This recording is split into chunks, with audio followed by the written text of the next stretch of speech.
Hello, I'm Sean Lott, and welcome to Argumental, the show where the hottest names in comedy debate the biggest issues facing mankind. Issues like, should all marriages be arranged? By a scratch card. Oh, Nelly Furtado. After comedy, film and books, which art form is Russell Brand going to ruin next? And how many duffels are killed to make one coat? Here to argue such burning issues are our teams. In the red corner, Captain Sean Walsh and his guest, Daniel Sloss.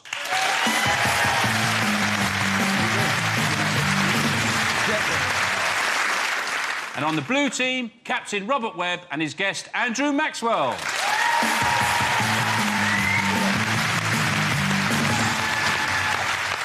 OK, let's kick off with round one. Tonight, the subject under discussion is Scottish independence. Bonnie, Scotland, the UK's heavily subsidised fighty-freezy bit right up north. You know, the one that's shit at football but isn't Wales, where men have the life expectancy of a one-legged gazelle in a lion's enclosure. That heather ain't as lucky as you thought it was. The Scots gave us the telephone, the steam engine, television, and this expression. We gave them trousers. They've had enough of sharing our flag and our money and want to go solo. So who are you going to put on the banknotes? Jeanette Cranky? But the issue I want the teams to argue over is this. The UK would be better off without Scotland. And supporting this statement on behalf of the blue team, it's Andrew Maxwell. Yes. Hey!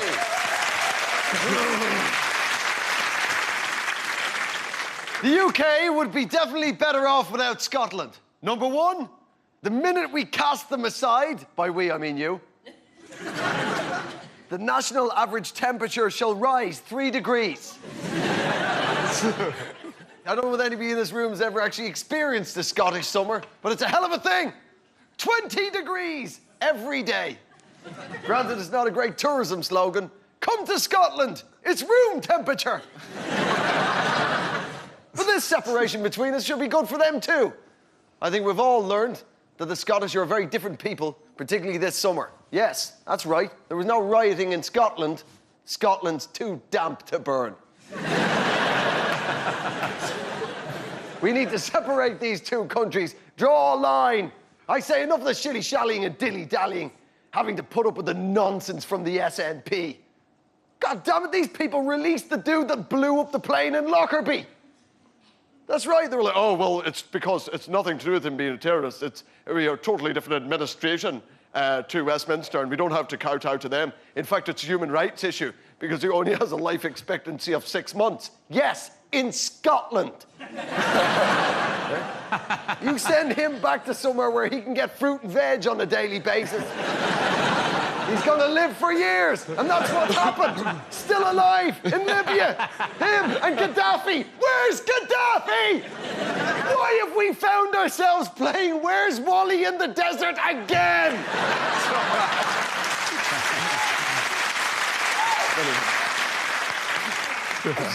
It's not the topic, but I meant it. I say we separate now. Put it in order there. They can live the other side of Hadrian's Wall, living their crazy, savage, blue-faced, painted lives. Yes. They can keep their grumpy tennis players and their so-so average actors.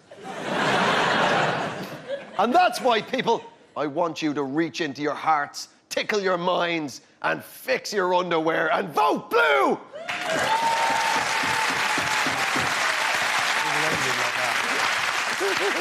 Andrew Maxwell campaigning there to find Gaddafi. Opposing the statement and arguing that the UK would not be better off without Scotland, it's Daniel Sloss. The UK would not be better off without Scotland. We like each other. We complement each other. Not literally. I mean, we do spend half our time working out subtle ways to call each other dickheads, but that's why we work. That's why we're together. We're like a good couple, like Ant and Dec, Mitchell and Webb, Louis Walsh and being a twat. We work. It's amazing. We're like a married couple, like Ashley Cole and Cheryl Cole. Nobody expected it to last this long, and it's mainly just about money, but it's fine. If we broke up now, it would be the world's most awkward divorce. We'd have to split everything up. You're going, oh, yeah, no, the oil, that's definitely ours. We'll take that. Andy Murray, he's fucking ours too. You can have racism, that's yours. Religious intolerance, that'll be ours. Do we not have more religious intolerance? Oh, no, Ireland took that when they left. Speaking of the Irish, why are you listening to him? Why are you taking country relationship advice from an Irishman, right? That's like getting Susan Boyle to host How to Look Good Naked. This is outrageous. Oh, and by the way, she's ours too, okay? People say Scotland would have no money if we weren't with you. We would, right? I don't know if you know how divorces work, but there's a little thing I like to call alimony, right? And if you've seen our underage pregnancy ratings, you are going to be paying a lot of child support. So much money we're going to get from you that we're going to be able to fund the entire war that we're inevitably going to start with another small country, because, let's be honest, that's what we do. And that's a war we're going to win. Why? Because Scotland has all the nuclear weapons. It's true, we've got them all. Is that really what you want? Scottish people like me filled with more national pride and enough explosives to turn Liverpool into the hole that it actually is? Would the UK truly be a united kingdom without Scotland? No. So you can either sit there and listen to an alcoholic with a silly accent and kick Scotland down, or you can listen to an alcoholic with a silly accent and vote red!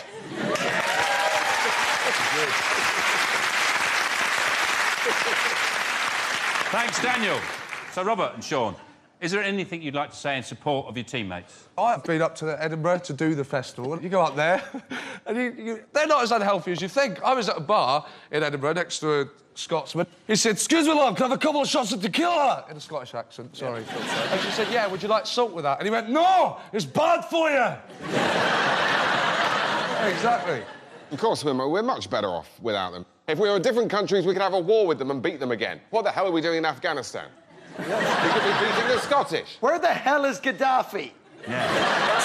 More to the point. Yeah, where is he? He sounds like, the way you say it, it sounds like that's the name of your dog. Where's Gaddafi? Yeah, I was in the park with him earlier.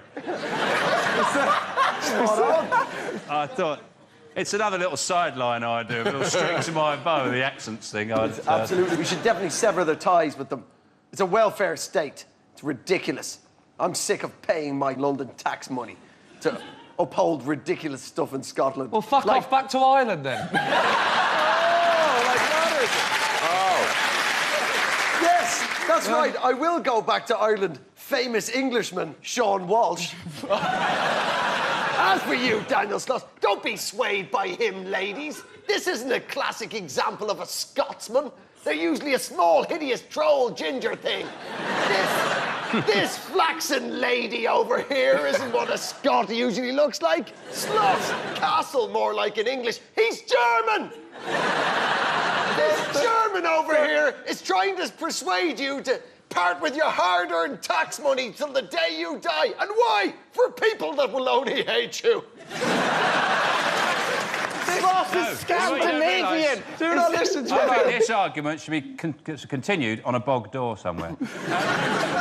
The Scottish Parliament, though, that building cost £400 million to build, and most of the decisions are still made in Westminster. So what they've got there is a 400 million quid Wendy house for Scottish politicians to play in. Yeah. The Olympic Stadium's so much better right now, you're right, yeah. I'm not defending the Olympics. You wanted the Olympics too. Don't be bitter about the Olympics. You got the Commonwealth Games. Be happy with that.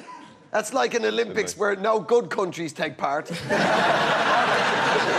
What I've never understood about the Scots, I'd like you, Scotsman, to explain this to me. Why do the Scots go so mad about New Year? Why do they make such a big fuss about New Year? They go mental about it, don't they? Why? Alcohol. Finally on New Year, the rest of the world is drinking as well, and we look normal. I see, that's the thing. And we get to sing Auld Lang Syne. Why are we doing this? We're not free. What I hate that on New Year's. What are we? We're not Freemasons. We're not getting each other off drink driving charges. Why are we doing this? If you shake hands like that, it looks wrong. If you do it like that, you get more people in the pub. Yeah. Simple. Scottish mathematics. Thank you all. So, it's time for the audience to decide who made the best case. Hold up Your blue card if you agree with Andrew, who thinks the UK would be better off without Scotland, and your red cards if Daniel convinced you the UK would not be better off without Scotland. Vote now. Bunch of racists. Right. Bunch of racists. I think we have to go with a victory for the blue team. Yes. OK.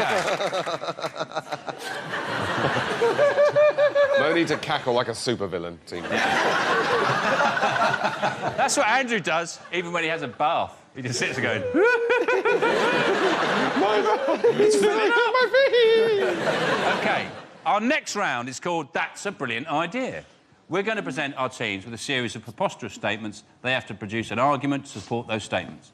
When I think they've made a convincing case, I'll press the buzzer and we'll move on. And they must begin each argument with the words, "That's a brilliant idea." Sean and Andrew, you'll play this one.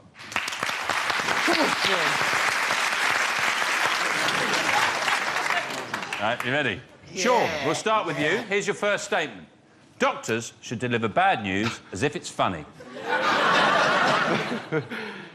That is a brilliant idea. Just imagine the doctor there giving you the bad news. You're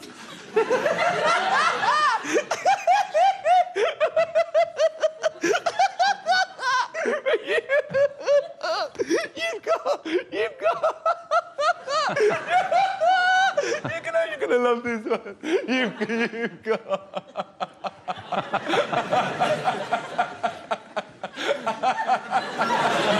You've got. You're gonna just wait. It's gonna be brilliant. You're gonna love it. You've got 3 months to live. I'm pissing myself. You're shitting yourself.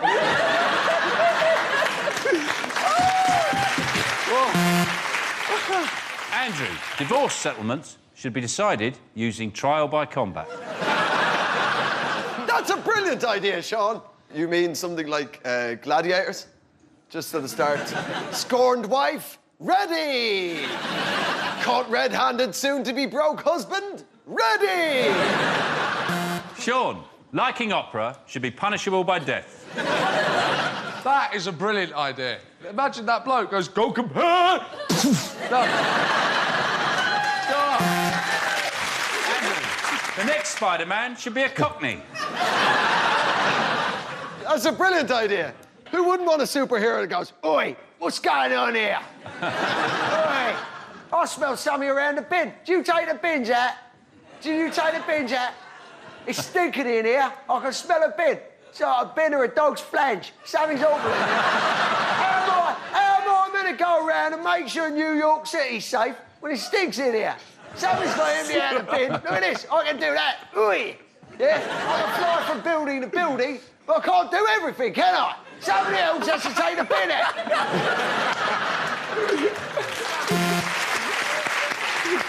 I can't be expected to do everything in this town. Do you know what I mean? I work on the big issues, all right? Granted, we have a problem with our feral underclass, but what am I meant to do about that? When a young man has gone too wayward and the prison system hasn't helped, he's been taken under the wing of a local don. He's now the henchman of a very powerful and dark villain. Right? That's when you give me the old text, "Oi, oi, Spidey!" That's me. I'm straight out the window, bosh. I'm swinging across the town. Happy as Larry, innit? I'm like that. Hey! Hey! Who's having it? Who wants it? Hey!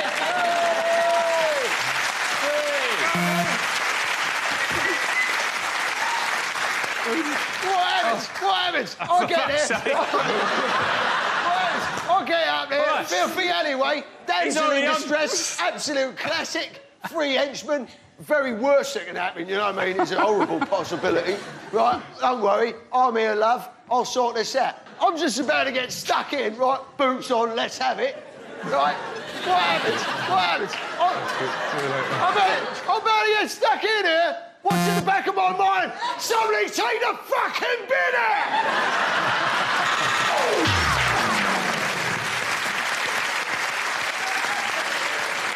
And that was Spider Cockney Man 3.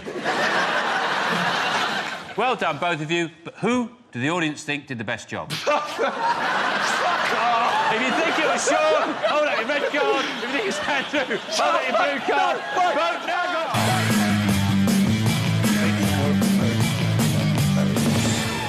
I think the Cockney Spider-Man took the day. So well done to the blue team. Very well done, very well done. Join us after the break and we'll find out if this couple are cursed.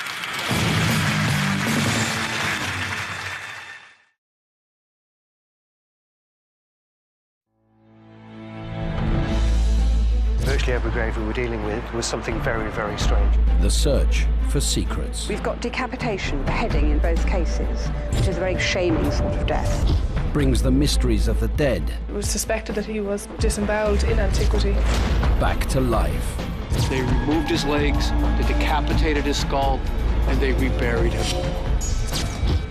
Vampire? We were totally amazed as to what we saw. Some secrets never die.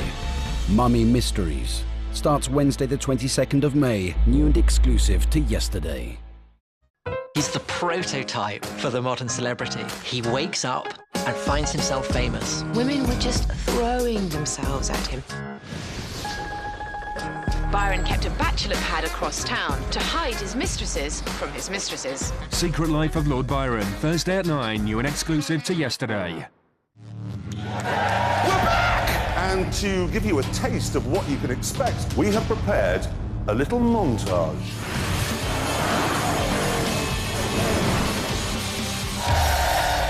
The latest series of Top Gear, Mondays at 8, new to Dave. We're so excited, we're wearing our special pants.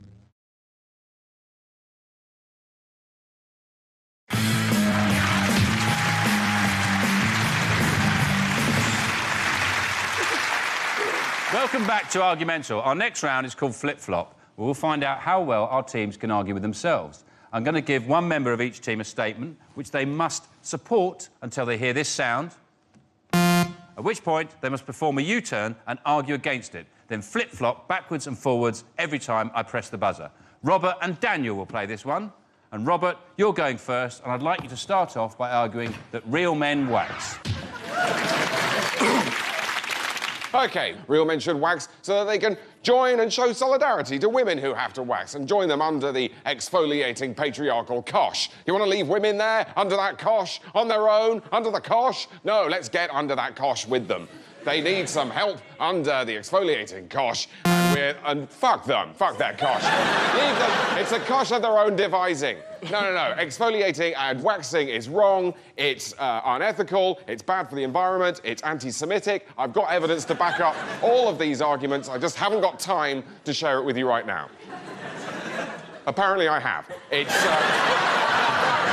It's bad for the environment because you know what goes into wax? All kinds of, millions of tons of CO2. And that's why men should wax, really, because look at Tom Daley. Look at Olympic hopeful Tom Daley, and then look at him again, and then just keep looking. Of course, he waxes, that's part of his job. If I had a body like Tom Daley's, I'd come to work in my pants. But that's all nonsense, I don't know why I said that. He shouldn't be waxing. Real men don't wax, by which I mean real men who don't need to wax, like people who have total body alopecia, or the Chinese. And I'm not going to argue with the Chinese. They've been a nuclear power since 1964. Don't argue with the Chinese. They don't like it. Apart from, fuck off, Chinese. I'm arguing with you. I've had it with your snooty attitude to waxing. Men should not, don't wax because, have you ever heard a man with no anal hair fart? It's very noisy and flappy. It goes... Ask any man who's survived chemotherapy, it's the first thing they want to talk about.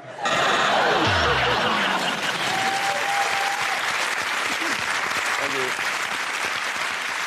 you. A lot of sportsmen wax, don't they? Loads of sportsmen. A lot of Tour de France cyclists wax their lower legs because it gives them the edge against the more hairy of shinned men. That's true.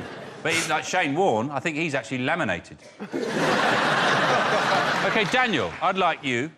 Daniel, I'd like you. No. I'll be in your dressing room. I'd like you on there, all on there. I'd like you on there, covered in peaches. I'm in telly, you can do what you want. OK, Daniel, you're up next. I'd like you to begin by arguing life is better when you're single. life is so much better when you're single. I was in a relationship for 2 years. I just got out of it. You know, 2 years is an incredibly long time when you don't love someone. And don't worry, she's not here. It's fine. When you go from being in a relationship to being single, you're like a caged tiger who's been caged and kept in captivity for years, and then you're released back into the wild to be able to pounce on the metaphorical gazelles in this metaphorical situation. And obviously, tigers have sex. No, they don't have sex with the gazelles. Don't eat women is the point there. Do eat women. It's amazing. And you can eat women when you're in a relationship because they let you do that then. In fact, it makes the relationship last longer. And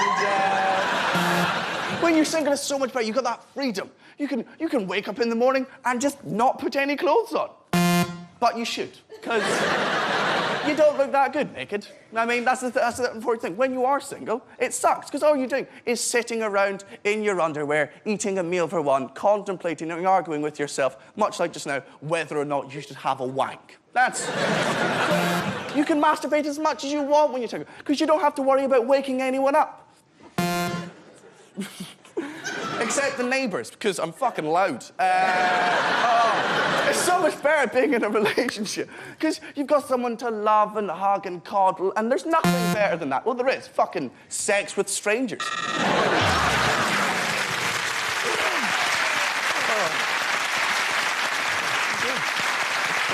Well done, Daniel. Thank you. OK, it's time for the audience to decide who flipped and who flopped. If you thought Robert was the strongest, hold up your blue card. But if you thought Daniel flip-flopped best, then vote red. Vote now!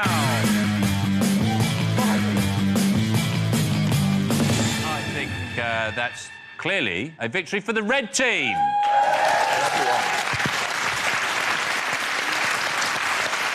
It's on to our live guest round, and to help us get to the heart of the next debate, welcome tonight's special guests, Prue and Tom.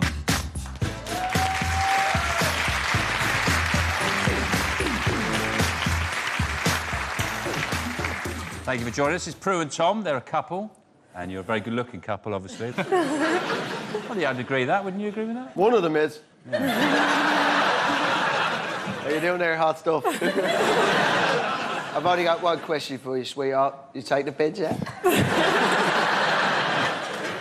If you do, you might be in my web of lust. Have you ever had sex with an ugly man? It's all right. It's a bit like eating snails. Looks disgusting, but they're actually delicious.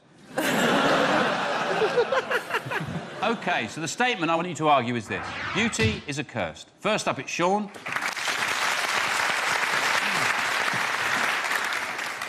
Nice to meet you. And you. Nice to see you again.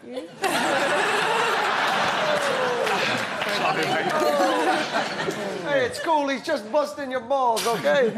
Why are you Italian now? To be every type of gangster. You should hear my Albanian. Go on. We bring cars in through port. Any kind of Fiat I can get you. Why the fuck did you say go on, then? Like he needs any encouragement. That's the last thing you ever say to Andrew Maxwell. Go on, then. Right, beauty. Beauty is a curse. Of course it's a curse. Look. Look at that. It is a curse. Especially for women. No one's ever listened to Prue. A man hasn't heard a word Prue has ever said. If you're talking, all he's doing is just go, uh-huh, uh-huh. All that's happening in his head is...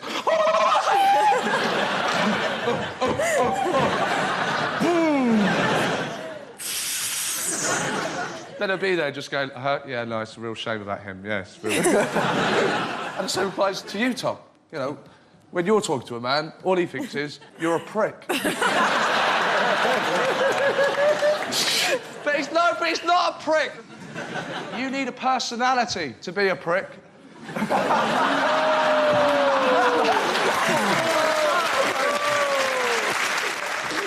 Poor Tom here. Look, beautiful, yeah, nothing.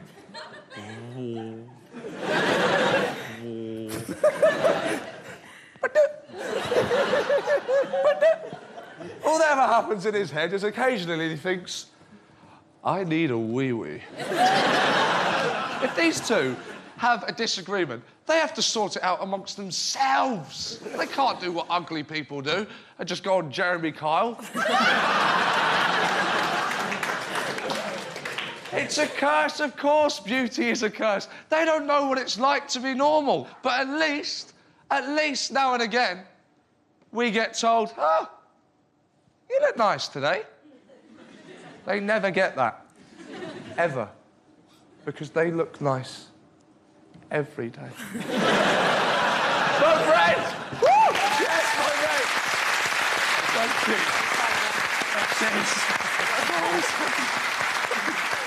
Next up, opposing Sean and arguing that beauty is not a curse, it's Robert. Hello, look, beauty is not a curse. Here's a curse. May all of your children have small penises, even unto the 10th generation, and that includes the girls. That's a curse. Look at Dannii Minogue. Look at her beautiful face and her celebrity lifestyle and her top 50 hit, which apparently she had at some point in the past. She's not cursed. I mean, OK, she hasn't been able to smile since 1996. I mean, well, she can do this. But she's not cursed. It is a little bit subjective sometimes. I mean, there are people who think that Professor Stephen Hawking is the most beautiful man in the world. Might be stretching it a bit. People talk about inner beauty, of course. That's just a way of talking about outer ugliness. It's a bit like saying that someone's jolly when you mean to call them fat. Of course, there are cultures in the world where fat people are considered beautiful. They're wrong, but it's a lovely thought. I don't mean to be rude. Your fellow professionals, well, I say fellow professional, I'm not a stripper. No, and neither are you. I've been told Prue is a glamour model and Tom is a fitness model, and a world away from stripping, it is difficult to imagine. I'm sure they have excellent and incredible sex, which is, albeit effortful, quite showy, probably quite heavily porn-based. But that's how they want to express their love for each other, and I'm not going to dishonour that. Beauty is not a curse, but there again, it's not everything. When David Beckham walks into a room, eyewitnesses say that people are wowed by his beauty, his athleticism. It's like Apollo walks among us, and then he opens his mouth. Hello, has anyone got a football? What God gives with one hand, he takes away with the other. Beauty is not a curse. Vote blue, thank you. Thanks, Robert, and thank you to Tom and Prue. Thank you very much. So, Daniel and Andrew, have you got anything to say in support of your teammates? Well, yes, we're right. Well, it's not a curse to be beautiful. How would you know? They have fantastic lives. Look at them two. Those two, they've never even opened a book in their life. Do they need to? No! And neither would you, Specky, if you were good-looking. You know what it's a bit like tuning into a late-night Irish talk sort of phone-in show. That's what it is. Tell you've got Michael here from Galashiel. This is what Babe Station's like in Ireland. You want me to take me pants off? Unlikely. You can have a look at shin, or perhaps that wobbly bit in me back of me arm, and imagine that's a boob. Just imagine it, look at it, go. There you go, I'll tell you what, I'll draw a big pink dot on it. There you go. There you go, Torrick. Go on, bash yourself clean, Torrick. What have you got to say in support? He's right. Beautiful people have to put up... I mean, ugly people obviously have to go through, you know, stronger, harder times because it's very hard for their parents to love them. But beautiful as well. Beautiful people, for them, another curse is that they're constantly being looked at, always. When a beautiful woman walks into a room, everybody takes an extra breath. There's a bit more spring in your step. You feel alive again. Why do we write poems? Why do we paint things? All our art. Why are us five twats talking? Why do you sound like you're about to have a shit? Look at Catherine Zeta-Jones. If she wasn't beautiful, she wouldn't be looking after a pensioner. So, let's decide. Vote for beauty. And you'll be out hearing that in a hedge near Shepherd's Bush quite later. So you're walking home and you hear, "Vote for Beauty." My son's Gaddafi. OK, it's a blue card for Robert and Andrew and a red card for Sean and Daniel. Vote now.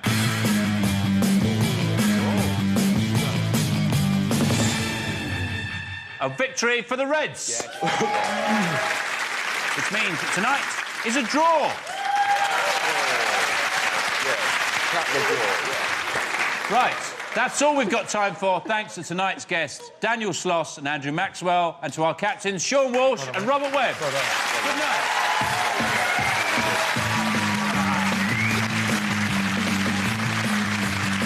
Have you done it yet? JoinDave.co.uk is the only website that you really need in life. Yes, there are others, but you need this one.